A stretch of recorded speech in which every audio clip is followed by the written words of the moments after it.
Hi everyone. Today I'll present diabetes mellitus as a group health challenge. This is a disorder in which the body does not respond enough or produce enough insulin, causing blood glucose level to be abnormally high, thereby increasing urination and fasting. And the person with diabetes may end up losing weight even if you're not trying to. So this is exactly what happens. After we eat, the food is broken down in the stomach into the blood sugar, and this main blood sugar is called glucose. How and this is absorbed through the stomach wall into the bloodstream. However, to remain healthy, your blood sugar level should not be too high or too low.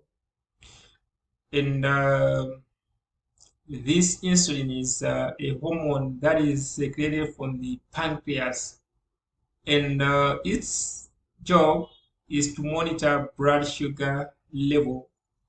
And when the blood sugar level begins to rise after eating, the level of insulin should also rise. Insulin acts on the glucose of your body and makes them to take in glucose from the bloodstream. Some of the glucose is used by the cells for energy, and some is converted into glycogen. When the blood sugar level begins to fall, that is before meal or when we have no food, the insulin level also falls. So that's exactly what happens as I was explaining. So now let's look at testing for diabetes. So for one to know if they are diabetic or not, they need to undergo a process of testing or monitoring their body so that they can have an assurance that they are diabetic patient or not. So this is how it's done. We use a gadget called glucometer, and they test your blood using a finger prick,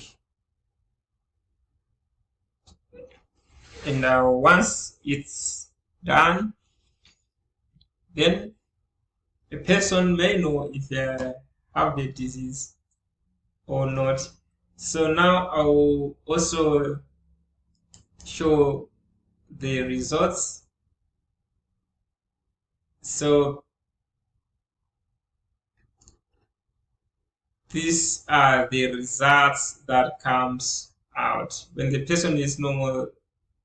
Then your blood sugar level should be 5.7%, and pre-diabetes, these are the percentage of 5.7 and 6.4. And when you are diabetic, your blood sugar level is higher than 6.5, and so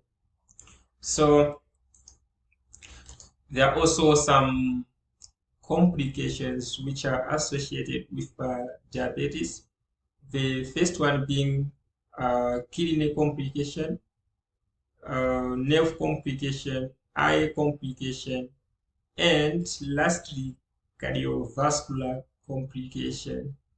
So we'll look at each complication separately. So let's start with kidney complication. So this is to do with the kidney, and what happens is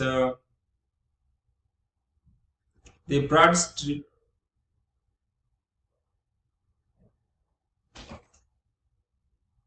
So with a kidney complication, um, this is also a damage to your kidney, and it occurs slowly over years.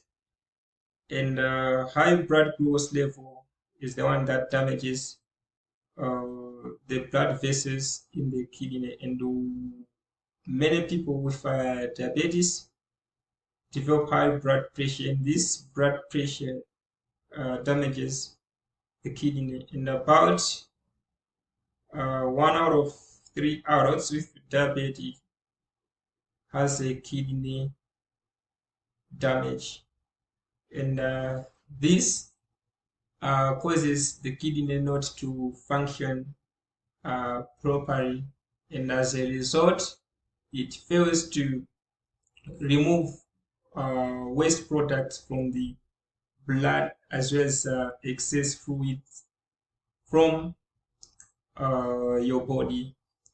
So another complication. So this is what I was explaining about kidney complication, and now we'll move on to nerve complication. So with nerve complication, um, here it's also uh, a, a damage to the nerve, and once our nerves are damaged, we call that process neuropathy, and this is simply a damage to our nerve, which is also caused uh, by the damage to the nerve vessels by blood pressure. And there are also different types of symptoms, and these symptoms, they range from pain to numbness in the feet, to problems with the function of your internal organs, such as heart, as well as bladder. So another complication is cardiovascular complication, and this is to do with the heart, is you can see. So here we see as take it as the most common cause of heart disease, and what happens is the cholesterol, which is built up in the blood vessels, it blocks the supply of oxygen and nutrition to the heart, and the cholesterol, when this cholesterol plaque ruptures or breaks up, the body tries to repair it by sending platelets to seal it up. And since the arteries are small, the platelets can block the flow of blood, not allowing oxygen delivery, and the heart disease develops. And another complication is eye complications. So with the eye complication, what happens is that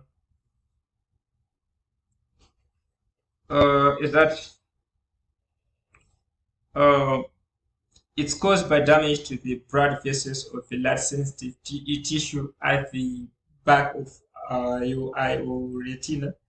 And this damage to the eye starts when sugar blocks the tiny blood vessels that go to your retina, causing them to leak fluid or blood. To make up for these blocked vessels, the eye then grow new blood vessels that don't work well, hence increase the risk of developing cataracts.